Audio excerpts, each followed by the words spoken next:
தொகுதி மறுவரையறையை திமுக தொடக்கத்தில் இருந்தே எதிர்த்து வருவதாக நாடாளுமன்ற உறுப்பினர் கனிமொழி தெரிவித்திருக்கிறார்.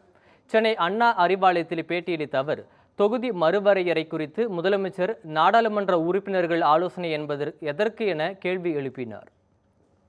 ஹோம் மினிஸ்டர் அங்கே ஃப்ளோரில் அதை சொன்னாரே தவிர அது பில்லுக்குள்ளே இல்லை. அதனால் நாங்கள் இதை ஏற்றுக்கொள்ள முடியாது என்று நிராகரித்தோம்.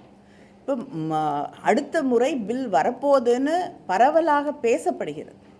ஆனால் இதுவரைக்கும் ஒன்றிய அரசாங்கம் எங்களை அழைத்தோ எதிர்க்கட்சிகளை அழைத்தோ பேசியதாக எங்களுக்கு தகவல் இல்லை. ஒருவேளை ஒரு சில பேரிடம் பேசியிருக்கலாம். ஆனால் திராவிட முன்னேற்றக் கழகத்தை இதுவரை அவர்கள் அழைத்து இந்த பில்லை நாங்கள் மாற்றி அமைத்து கொண்டு வருகிறோம் என்று எந்த தகவலும் கிடையாது. இந்த செஷனில் கொண்டு வரத்திற்கான வாய்ப்பு இல்லை என்பது தான் எங்களுக்கு தெரிவிக்கப்பட்டிருக்கக்கூடிய செய்தி. அதனால் இந்த சமயத்தில் பில்லும் இல்லை, பில்லோடைய வரைவு கூட ஒரு வரக்கூடிய பில்லு என்னென்ன சேஞ்சஸ் இருக்குது, என்ன மாற்றங்கள் செய்யப்பட்டிருக்கு அப்படிங்கிறத பற்றி எந்த விதமான தகவலும் இல்லை. பில்லோட காப்பி சர்க்குலேட் பண்ணப்படலை.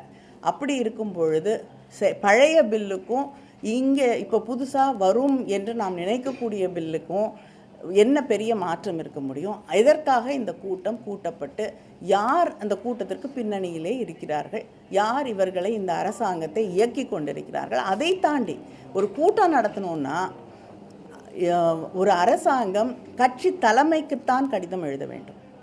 ஆனால் சீஃப் செக்ரட்டரி இண்டிவிஜுவல் எம்பிஸ்க்கு கடிதத்தை அனுப்புகிறார்.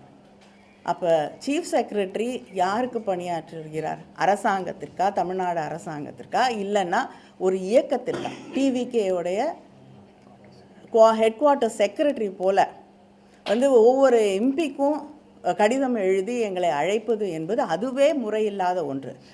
எங்களுடைய முதலமைச்சர் அனைத்து கட்சி கூட்டத்தை அழைத்த போது கட்சியோட தலைவர்களுக்கு தான் கடிதம் எழுதினாங்க. யார் அனுப்புறதுன்று கட்சி தலைமை முடிவு செய்ய வேண்டும். அதனால் எம்பிஸ்க்கு தனியாக நீங்கள் கடிதம் எழுதுவது என்பதே முறையில்லாத ஒன்று.